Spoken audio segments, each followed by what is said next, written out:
De retour pour les 24 heures chrono de l'International, 9e saison sur les plateaux de TV5 Monde. Donc, nous sommes pour la 19e ville pour 2015 et nous avons 20 heures de direct avec une technique au parfait, optimale. Tout se passe bien, tout est parfait. Et j'accueille pour Valence un complice des 24 heures chrono de l'International, Francisco Rodriguez. Bonsoir. Bonsoir. Et un tout nouveau, Ramiro Noriega, pour nous parler de Valence. Alors, Valence, c'est bien évidemment aussi l'occasion de parler de l'Espagne et de l'ensemble du monde hispanique, aussi bien Amérique latine qu'Amérique du Sud. Mais d'abord, repositionnons un peu la présence française en Espagne et à Valence, mon cher Francisco. Merci François. Valence, c'est une ville espagnole avec une tradition économique très importante, comme le sont d'ailleurs Barcelone ou Madrid. On peut considérer que c'est la 3e ville espagnole. Et donc, c'est une ville qui attire autant les investisseurs que les personnes. Et la présence française en Espagne, elle est la 12e présence européenne la plus importante et elle est concentrée fondamentalement dans ces 3 villes. Donc Barcelone, Valence et Madrid. Moins à Valence qu'à Barcelone et Madrid, mais c'est quand même la 3e.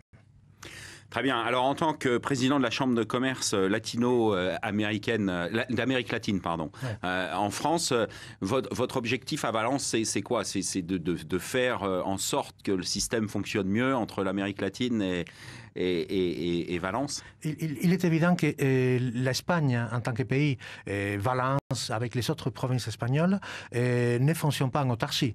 Ils doivent faire des affaires avec ses partenaires habituels. Actuellement, on peut dire que, par exemple, la ville de Valence, la communauté autonome de Valence plutôt, parce qu'il y a 3 villes principales, elle fait des affaires en exportation, par exemple, avec l'Europe, un peu plus de 50%. Et après, la 2e zone du monde, c'est l'Amérique latine. Et donc, l'augmentation des exportations valenciennes vers l'Amérique latine, elles ont subi l'année 2014 une augmentation de 70%. Ça veut dire qu'il y a eu une augmentation très importante. Très important.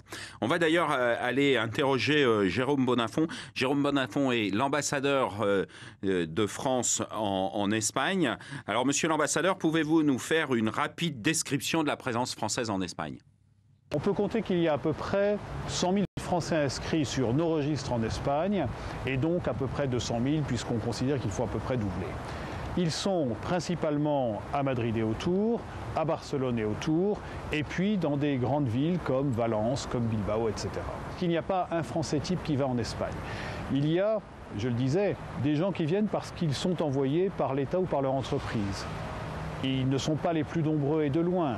Il y a pour l'essentiel des gens qui sont venus pour suivre un projet professionnel, un projet de vie en Espagne, parce que la vérité c'est qu'en général quand on vient en Espagne, on y reste assez longtemps. Très souvent, les étudiants, les VIE qui arrivent pour quelques mois en Espagne trouvent que les opportunités sont telles et l'accueil est tel qu'ils y restent. Et très souvent, ils y font de famille et donc ils s'y établissent. Dans la région de Valence, puisque c'est celle dont nous parlons plus particulièrement, l'activité touristique attire évidemment énormément de monde, mais également la qualité de la vie qui fait qu'il y a une communauté de retraités qui n'est pas négligeable.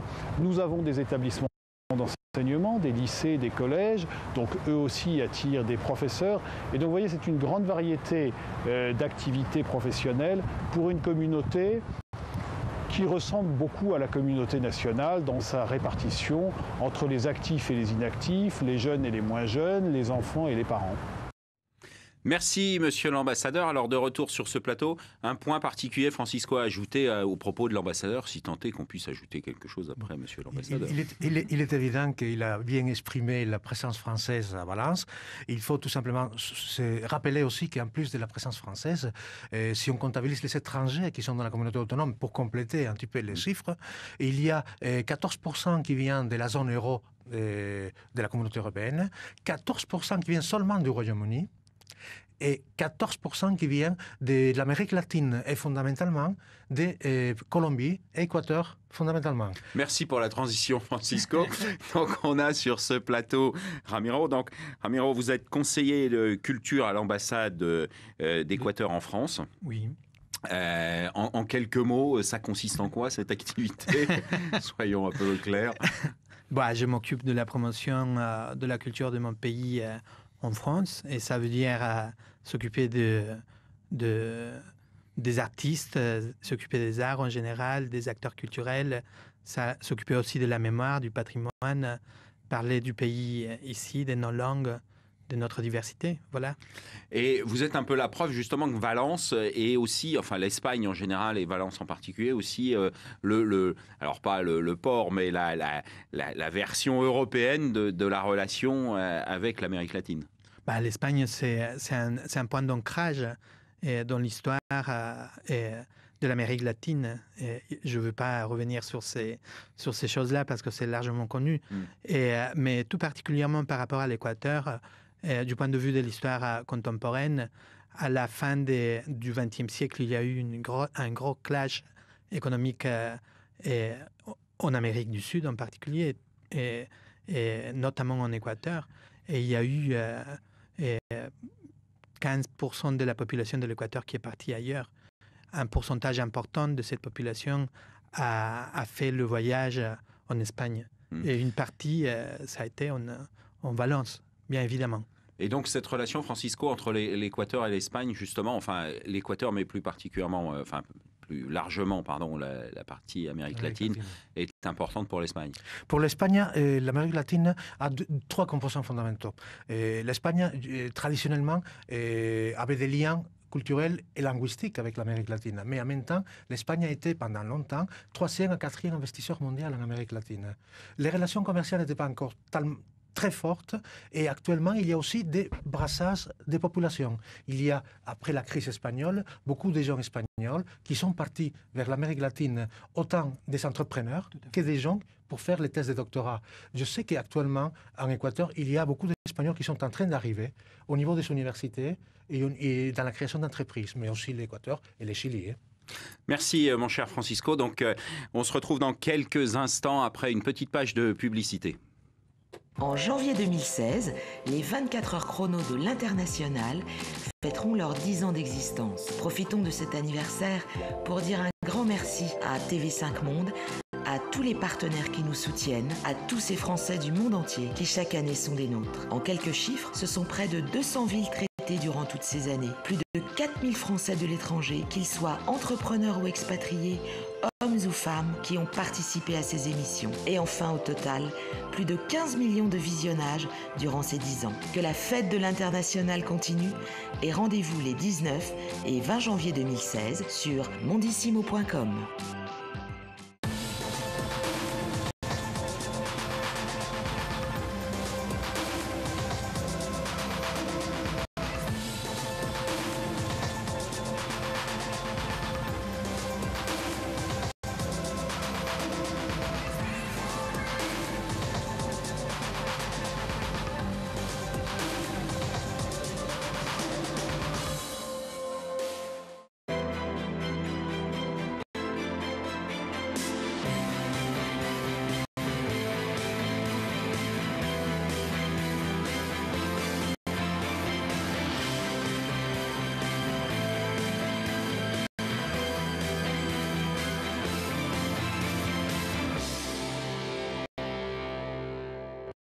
Retour sur le plateau de TV5 Monde pour Valence. Donc j'ai l'honneur d'accueillir Neil Mekki. Bonsoir. Bonsoir. Donc Neil, vous êtes directeur général de Mextor. Oui. Donc vous pouvez nous en dire un peu plus ? Alors Mextor est une société spécialisée en sécurité informatique et télécom. Nous avons une branche qui apporte tout ce qui est télécom, donc le lien Internet, la téléphonie, etc. Tout ça encrypté. Et une branche qui est Mextor, qui apporte le réseau sécurisé. Donc on sécurise, on arrive de manière transverse dans le monde hispanophone. Vous êtes l'homme de la sécurité de l'information et des transferts. Voilà. Exactement. Alors, Sabino, un grand habitué des 24 heures chrono de l'International aussi. Donc, vous êtes président de l'Office de formalités. Alors, vous pouvez nous en dire un peu plus? Bien sûr. Donc, triple casquette. Vice-président de la Chambre de commerce latino-américaine, vice-président de la Chambre chilienne de commerce et d'industrie en France et président de l'Office des formalités. À ce titre, je suis contacté quotidiennement par des entreprises tant d'Amérique latine comme d'Espagne, notamment de Valence, pour les aider à s'implanter en France. C'est généralement un appel entrant qui vient de l'ICEX, qui vient d'une chambre de commerce dans chacun de ces pays. Et nous prenons en main ces dirigeants pour bien leur expliquer l'ensemble des formalités. À savoir que, par exemple, sur Valencia, je ne dis pas Valence, je dis Valencia, sur Valencia, il faut passer par un notaire. C'est une procédure lourde. Et lorsqu'on leur explique qu'ici en France, en 8 jours, ils peuvent avoir leur cabis, rédaction des statuts inclus, pour eux, c'est le rêve, c'est le paradis. Nous sommes extrêmement rapides et compétents en France pour créer les entreprises. Ensuite, on essaye quand même de leur donner un minimum de conseils sur les différentes structures, SAS, SASU, etc. Filiale à 100% ou pas, mais là, on est dans le technique à l'état pur.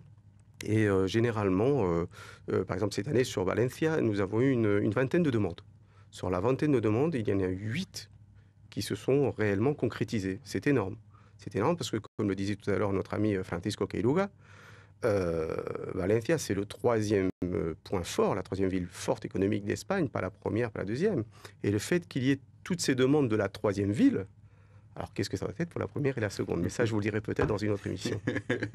Alors, mon cher Neil, alors vous êtes un peu la preuve justement que l'Espagne est la porte d'entrée pour l'Amérique latine. Donc vous travaillez essentiellement et avec l'ensemble des pays d'Amérique latine. Absolument.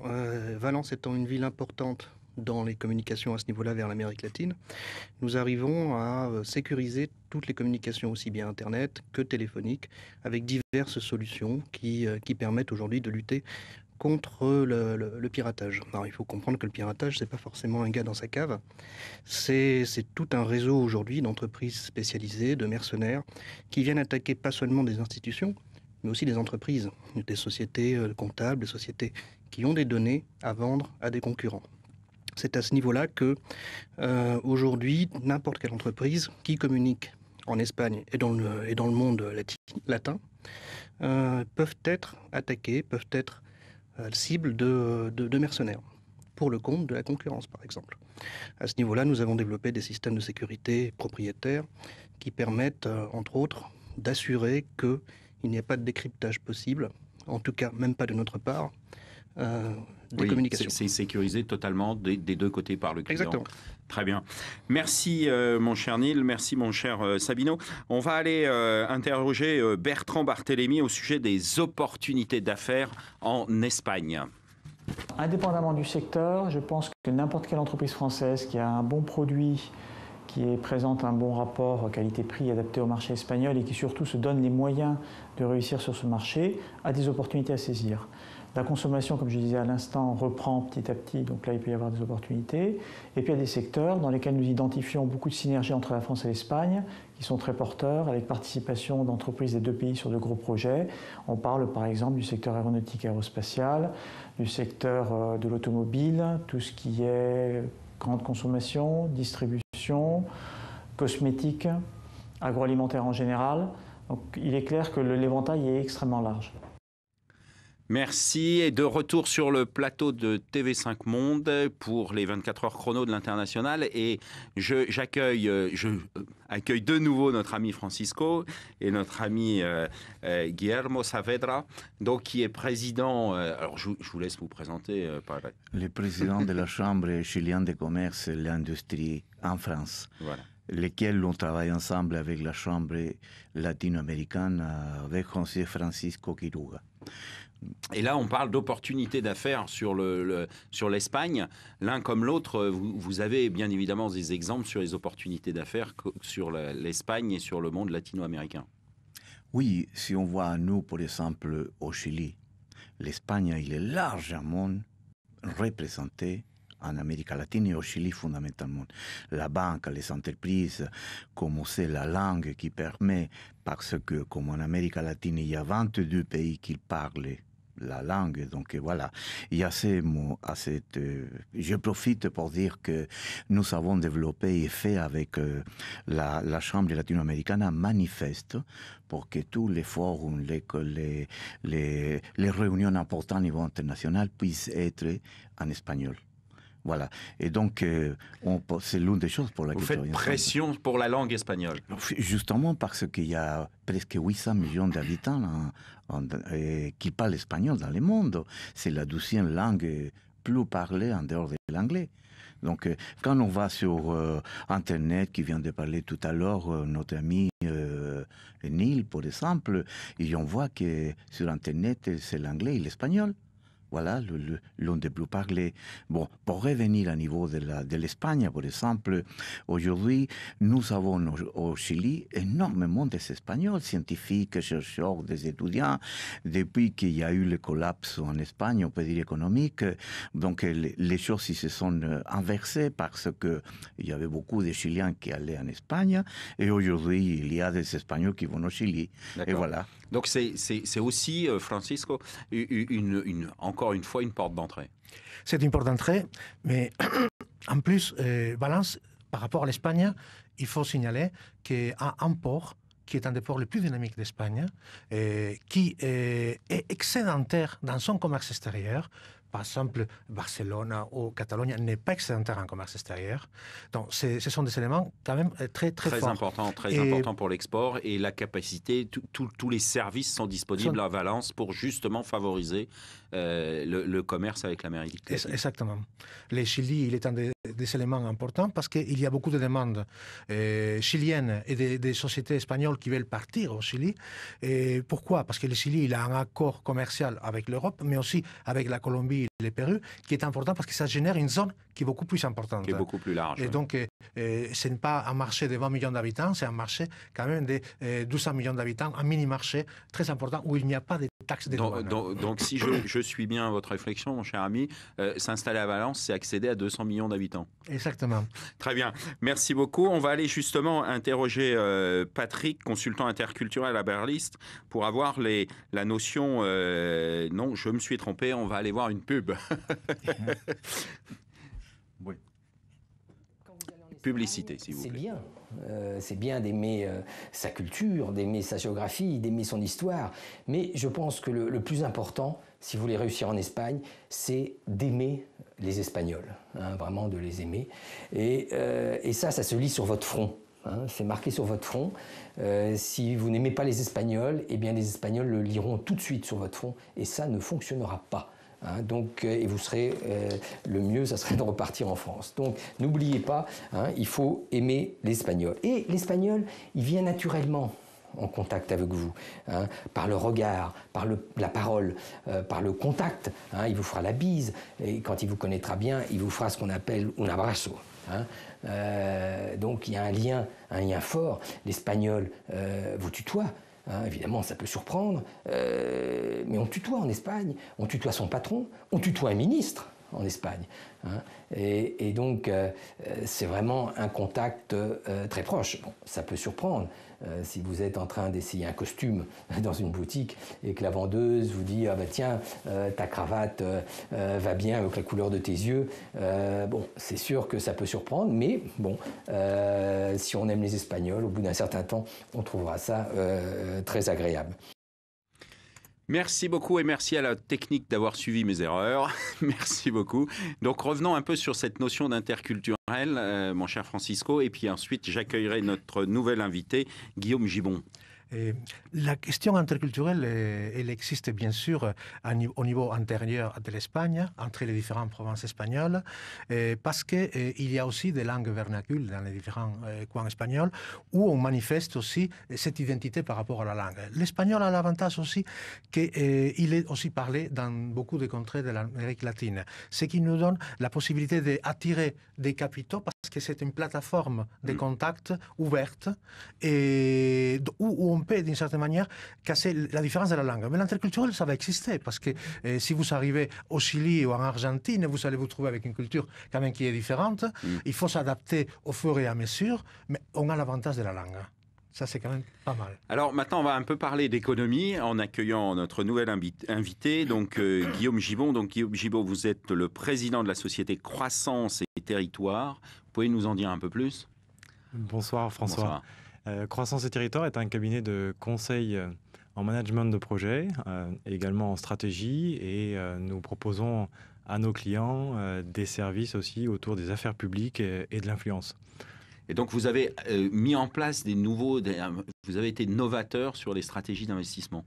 Effectivement, nous avons imaginé depuis à peu près 1 an maintenant une offre de services innovante qui tend à accompagner des investisseurs non européens dans leurs projets d'investissement vers l'économie productive en France.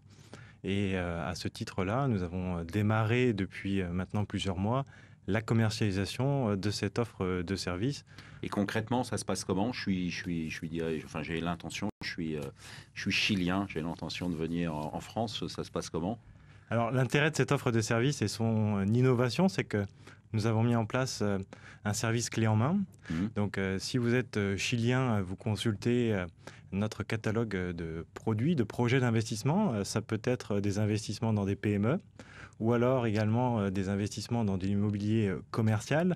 Notre dispositif, c'est un dispositif d'accompagnement à la loi. On parle de la loi française du 24 juillet 2006. Donc c'était la loi sur l'intégration et l'immigration qui permet à des investisseurs non européens de venir financer et d'irriguer l'économie française, donc de créer des emplois. Donc systématiquement, les projets que nous proposons sont des projets qui permettent de créer l'emploi et c'est ça l'intérêt. C'est ça l'objectif. Oui. Et là, du coup, on a un retour, mon cher Francisco, entre justement ce monde, entre la France et en aller-retour, entre la France et le monde latino-américain. Moi, quand j'ai connu l'innovation, je trouvais que c'était un système assez adéquat pour pouvoir capter des investissements. Tu sais que depuis quelques années, les Européens ils ont subi une crise catastrophique qui n'est pas encore partie, malheureusement. Et la Valence et l'Espagne aussi, ils ont subi cette crise qui a monté les chômages jusqu'à des degrés assez importants. On revient sur cette crise dans quelques instants, après cette page de pub.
La CFE, votre sécurité sociale jusqu'au bout du monde. Merci de retour sur le plateau de TV5 Monde pour les 24 heures chrono de l'International et pour justement un peu clôturer ce sujet un peu de développement économique. Comment ça peut se passer en tant que PME pour s'installer via Valence et comment, à l'inverse, on peut aider justement les entreprises qui voudraient s'installer en France? Oui, dans le sens où je te parlais avant des problèmes de la crise, c'est qu'il y a un manque de liquidité. Les prêts auprès des banques sont difficiles à obtenir. En revanche, il y a aussi des capitalistes, des gens qui disposent de l'argent, qui voudraient l'investir, mais il faudrait qu'il y ait une certaine sécurité par rapport à l'investissement. Aussi d'autres services. Et là, notre ami Guillaume peut leur donner un coup de main. L'affaire que Guillaume m'a expliqué, c'était vraiment extraordinaire parce que ça permettait à une société de pouvoir s'implanter dans un pays et rayonner sur d'autres pays. Un exemple précis, Guillaume. À quel sujet exactement? D'investissement, de démarche ou donnez-nous un exemple concret. pour repositionner le sujet, on est sur le marché de la mobilité internationale qui existe depuis maintenant une vingtaine d'années dans le monde entier et qui s'adresse à des hommes et des femmes d'affaires qui sont des entrepreneurs non européens, donc aussi bien des Chinois que des Japonais, que des Africains, que aussi des ressortissants d'Amérique latine et qui vont utiliser l'offre de services qu'on leur propose pour en faire une plateforme.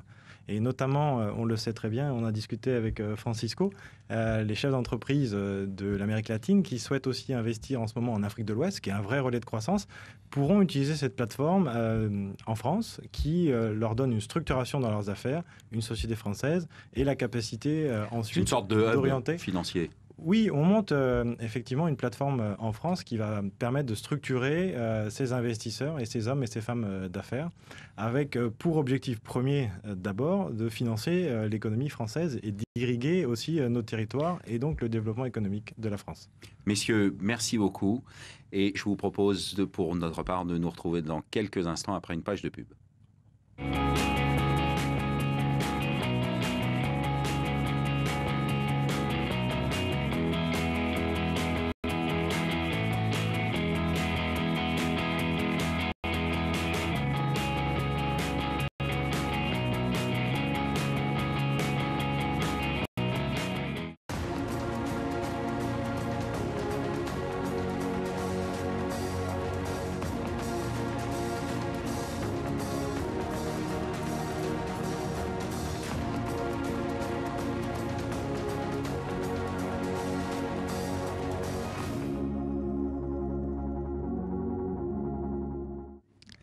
De retour avec notre ombrelle sur Valence et bien évidemment j'accueille mes deux nouveaux invités. Donc Bakary, bonsoir. Bonsoir. Donc Bakary Djikin. Donc vous êtes avocat spécialiste du droit espagnol. Absolument. On va revenir vers vous dans quelques instants. Et Thomas Servetti. Bonsoir. Bonsoir. Et vous êtes ingénieur chez Artelia et vous avez vécu à Valence pour vos études en partie. Exactement. Alors racontez-nous un peu. Dites-nous. Alors j'étais en études en France et j'ai eu la chance de partir en échange à Valence. Donc j'ai fait 6 mois dans l'Université Polytechnique de Valence. Et comme le disait l'ambassadeur, on a ce goût de l'Espagne, on a envie de rester, donc j'ai prolongé avec un stage de 6 mois pour rester un petit peu plus longtemps. Donc vous êtes resté 1 an à Valence, vous êtes revenu il y a combien de temps? Il y a 2 ans maintenant. Envie de repartir? Bien sûr. on ne quitte pas l'Espagne. Non, on a on découvre ce pays, on tombe amoureux rapidement, je pense. Et voilà, il y a un petit quelque chose qui se crée. Je pense bien évidemment y repartir. Donc pour vous, Bakary, vous êtes avocat. Absolument, oui. Et donc vous êtes au départ installé à Valence. Oui, c'est ça. Je suis parti pour un stage à la base de 6 mois. Puis, comme beaucoup de gens, je suis resté 6 années, finalement. D'accord. Et donc, vous avez votre cabinet sur place? J'ai mon cabinet sur place que j'ai monté en 2010. Tout à fait. Un micro-cabinet. Qui tourne bien. Qui va bien. Qui tourne correctement. Et donc, aujourd'hui, vous exportez votre savoir-faire à Paris? Absolument, si on peut parler en ces termes, oui. Donc vous avez ouvert un deuxième cabinet à Paris? Je suis en train d'ouvrir la succursale à Paris, tout à fait. D'accord, très bien. Et vous avez vécu 6 ans donc sur place avec votre famille 6 ans sur place, j'ai eu mon premier fils là-bas, j'ai profité des services de crèche, de garderie espagnole dans les premières années, voilà. On va revenir sur tous ces éléments de vie, bien évidemment, et on va aller interviewer Christian Béret, qui est un Français résident à Valence. Quelles sont les possibilités à Valence en matière de scolarité, comme l'évoquait à l'instant Bakary? À Valence, nous avons la chance d'avoir un lycée français qui est d'ailleurs très bien, qui a une très bonne réputation pour la qualité de son enseignement bilingue. Le coût de la scolarisation des enfants dans le lycée français est d'environ 400 à 450 € par mois. Et en sachant que cette scolarisation peut être subventionnée pour les Français par un système de bourse. J'ai fait ce choix pour mes enfants pour qu'ils puissent profiter pleinement de cette opportunité d'avoir une double culture, française et espagnole. Et d'ailleurs, je suis très satisfait du rôle du lycée français sous tous ses aspects. De retour sur sur ce plateau pour les 24 heures. Donc, Bakary, une réaction justement. Vous avez mis votre premier fils à la crèche sur place. Oui. Comment ça s'est passé? C'était bien? Écoutez, ça s'est déroulé extrêmement bien. Voilà, au niveau des horaires, il s'est assez adapté aux horaires professionnels espagnols. Ça, c'est oui, parce que là, on a des horaires un peu différents. Oui, tout à fait. Vous savez que les horaires historiques sont 9h, 14h avec une grande pause au milieu et on reprend le boulot de 5h à 8h du soir. Ça peut être un inconvénient, mais ça peut être un avantage aussi. Oui, c'est une autre façon de... On est dans cette vie un peu différente de Valence. Justement... Thomas, comment vous avez vécu ce rythme un peu différent, y compris pendant vos études? Forcément, on s'y fait. En tant qu'étudiant, on s'y fait facilement. C'est bien. Ouais, c'est pas du tout un problème. Moi, au niveau des études, j'ai trouvé ça très similaire à ce qu'on peut trouver en France.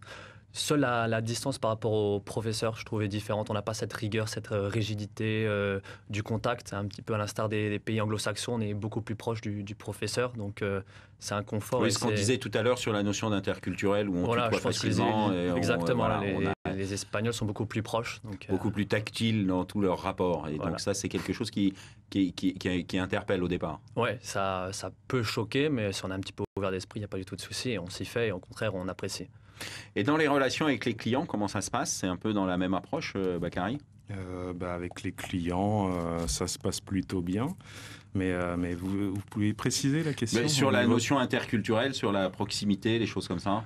Ah oui, la proximité, oui, il y a une proximité très très différente de celle qu'on peut connaître en France. Ça peut choquer au départ, mais ça se passe plutôt bien. Oui, le client vous tutoie directement, etc.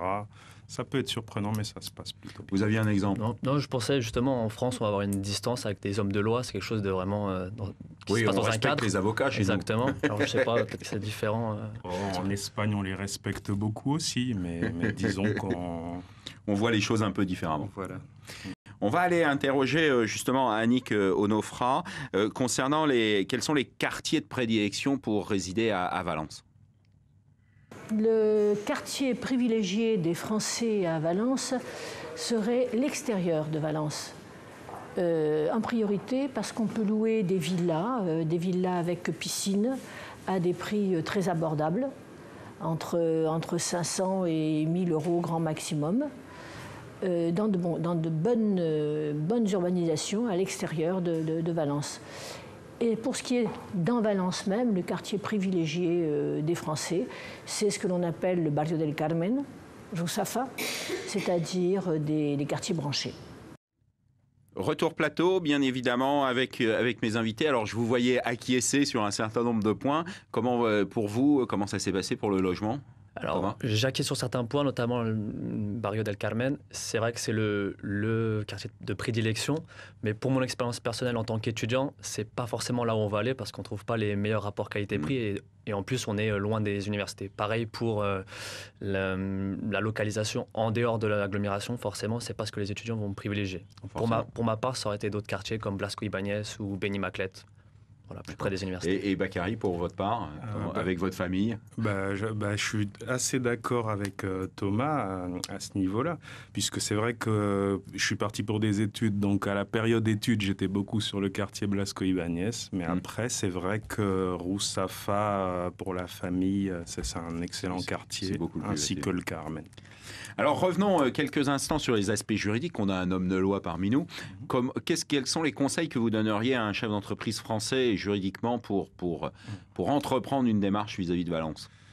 Écoutez, déjà, il faut commencer par le commencement. Il faut que les futurs entrepreneurs s'identifient correctement au niveau de l'administration espagnole, c'est-à-dire s'identifier au niveau du registre des étrangers. C'est la première chose qu'il faut faire parce que ça a l'air tout bête, mais après on vous demande un tas de choses et c'est surtout la base, c'est le point de départ de tous les droits.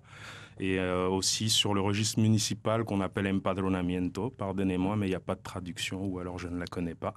Donc, mais il faudrait commencer par ça. C'est des points très administratifs, mais qui sont cruciaux. Ah oui, c'est fondamental. C'est ce qui fait la différence entre le Français de passage qui vient en vacances et celui qui s'installe et qui va faire des affaires. Parce que votre numéro d'identification des étrangers, c'est votre numéro fiscal aussi. Oui, ce qui correspond un peu à un numéro de société ou de SIRET. Oui, SIRET ou quelque chose comme ça. Entre le SIRET et la Sécu, quoi. C'est quelque chose comme ça. Voilà. D'accord, donc ça, c'est vraiment les deux premiers pas. Oui. Et ensuite, comment vous verriez les choses ? Et ensuite... Et prendre contact avec un bon cabinet ayant pignon sur rue à Paris et à Valence. Par exemple, tout à fait. Exemple. Mais sinon, il faut toujours s'armer, oui, d'un bon gestor, d'un bon gestionnaire ou d'un bon avocat, en l'occurrence. Oui. En l'occurrence, oui. Mais sinon, au niveau technique des sociétés, il ne faut pas avoir peur. Les délais sont assez rapides. On peut ouvrir une société en 24 heures par voie télématique, il faut le savoir. Et sinon, c'est environ une semaine par la voie classique. Ce qui fait traîner un petit peu, c'est la dénomination au niveau du registre de commerce central, Registro Mercantil de Madrid. Là, ça traîne un petit peu, c'est ce qui peut vous faire perdre un peu de temps. Et sinon, ça fuse après. Vous pouvez créer rapidement votre société. Merci beaucoup, Bakary. Merci d'avoir participé. Et puis, une petite page de pub et on retrouve Francisco dans quelques instants. En janvier 2016, les 24 heures chrono de l'International fêteront leurs 10 ans d'existence. Profitons de cet anniversaire pour dire un grand merci à TV5 Monde, à tous les partenaires qui nous soutiennent, à tous ces Français du monde entier qui chaque année sont des nôtres. En quelques chiffres, ce sont près de 200 villes traitées durant toutes ces années. Plus de 4000 Français de l'étranger, qu'ils soient entrepreneurs ou expatriés, hommes ou femmes, qui ont participé à ces émissions. Et enfin, au total, plus de 15 millions de visionnages durant ces 10 ans. Que la fête de l'International continue et rendez-vous les 19 et 20 janvier 2016 sur mondissimo.com.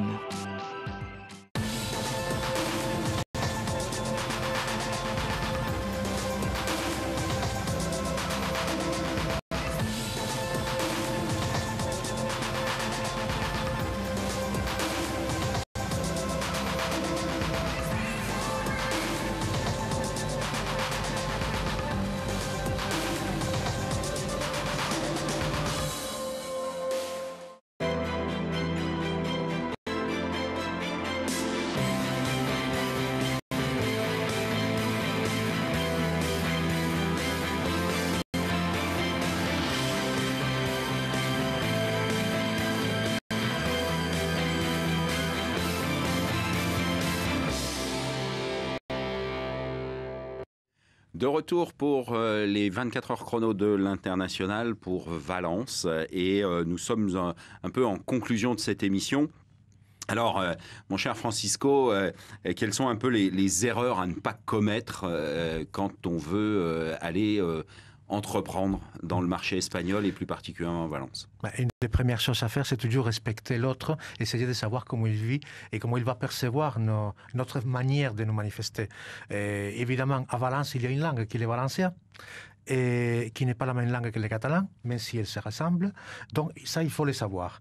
Et il faut apprécier aussi, dans la mesure du possible, leur gastronomie et la reconnaître, ainsi que leur vin, comme celle du Tiel Requena par exemple. Il faut savoir que Formula 1 se tient à Valence, et il faut le reconnaître aussi, que le port de Valence c'est un des premiers ports de la Méditerranée occidentale, et ça il faut le savoir aussi, et qui ont des architectes qui sont reconnus au niveau mondial. Ça au niveau de Valence. Au niveau d'Espagne et de l'importance qu'il y a, il faut savoir que de toute façon la plupart des négociations avec tous va se faire en espagnol au niveau des affaires, que pour l'espagnol, comme disait Guillermo, il y a ces manifestes qu'on avait lancés, mais que nous avons aussi un système de reconnaissance de l'espagnol qui s'appelle ALFA, analyse de la langue professionnelle hispano-américaine, et qui est très important. Et d'un autre côté, il y a l'éducation. Les universités, les polytechniques de Valence, en ce moment-là, ils sont en train de travailler beaucoup avec des fonds d'investissement pour essayer de promouvoir des idées innovatrices de ces étudiants au niveau mondial. Et j'ai trouvé des choses extraordinaires, et j'ai lu des choses extraordinaires sur ces choses-là. Et donc, pour dernière, avec une association d'étudiants de l'Université de Valence, qui participent avec nous ici à Paris, dans les comités mondiaux de l'apprentissage. Ils vont être aussi dans les 4e forum mondial qui se tient en février, les 4 et les 5 février à Paris. Donc, très bien. J'avais dit 2, donc comme d'habitude, les Espagnols comptent pas comme nous tout à fait. Est-ce qu'il y a 2 points, et essayons de rester dans les 2 si possible. Oui. Est-ce qu'il y a 2 points particuliers que vous verriez, mon cher Bakary? Écoutez, ça va peut-être paraître des évidences, mais... oui, mais de temps en temps, ça fait du bien. Prendre tout simplement déjà des cours de langue, que ce soit d'espagnol castillan ou de valencien, dans les 2 cas, c'est fondamental. Et surtout ne pas se croire en France, parce que la première attitude, c'est toujours ah, mais il manque ça, il manque ceci, il manque cela. Non, on est dans un autre pays, même si c'est frontalier, c'est quand même un autre pays. C'est une autre façon de voir les choses, et il faut changer de paradigme, et c'est pas parce qu'on est armé d'une belle paire de colonnes est-ce qu'on va réussir à fonctionner quand même. Absolument. Donc il faut s'adapter. Absolument. Eh bien, écoutez, messieurs, je vous remercie. J'espère qu'on aura donné envie au plus grand nombre à aller en Espagne, et plus particulièrement à Valence. Et concernant bien évidemment les 24 heures chrono de l'international, nous nous retrouvons dans quelques instants pour traverser la Méditerranée et aller à Casablanca.